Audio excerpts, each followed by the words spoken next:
This is the Gospel of the Lord. Praise to you, Jesus.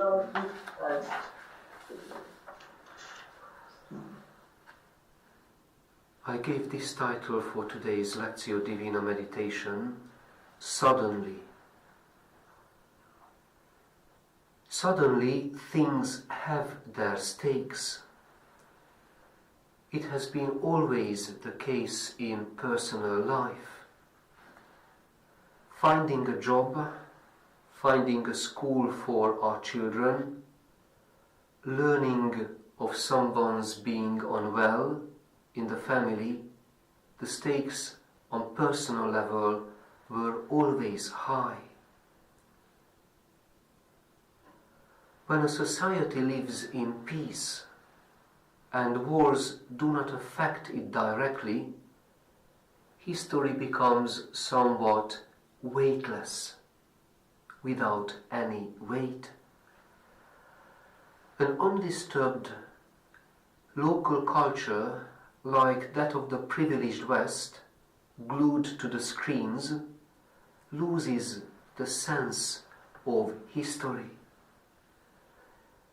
It no longer resonates sensitively in all of us.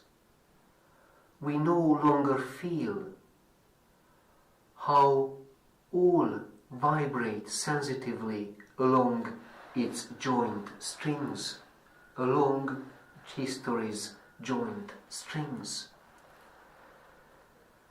However, it is only a matter of time when the real returns, when the real strikes again, and history becomes painfully real. COVID-19 entered our life, and we are aware of the vulnerability of our vulnerability again. In parallel, however, we again are awakened to solidarity, that the same history embraces us all, and history is formed by all of us. I don't know if there is a connection with this sudden change, but a parallel fact is also certain.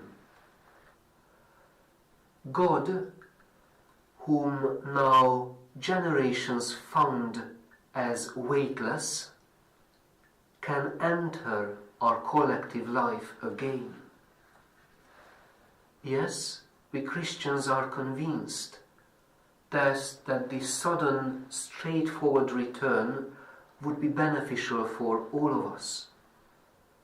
We could see things more clearly and could make better decisions. We could handle conflicts better on an international level, under God's guidance. Yet, the big question is there.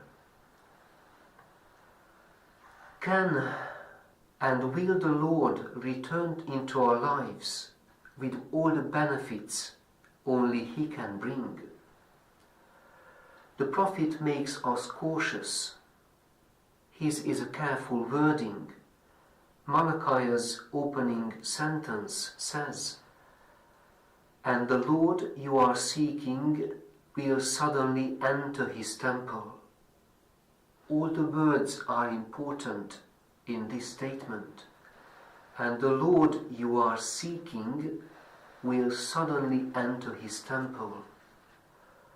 Malachi chapter 3 verse 2.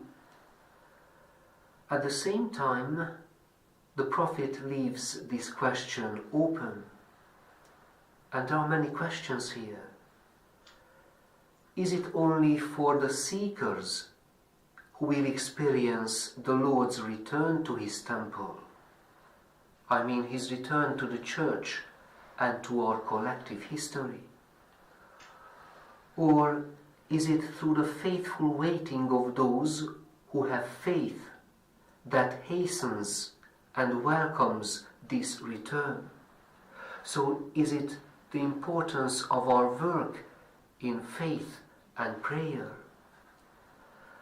or our world simply will remain alone with all the pains which the aforementioned weight of history brings along, and we simply miss out God's passing by, and we shall be without God's helping hands just because we did not contact Him in time. Advent, however, gives a positive and affirmative answer. Advent's wisdom helps us to converge all our answers. The Lord will suddenly enter history again. The Lord will definitely enter our history again. Thus, the real question is, how shall we respond to this big change, the arrival of His power? How will we respond to His power of love?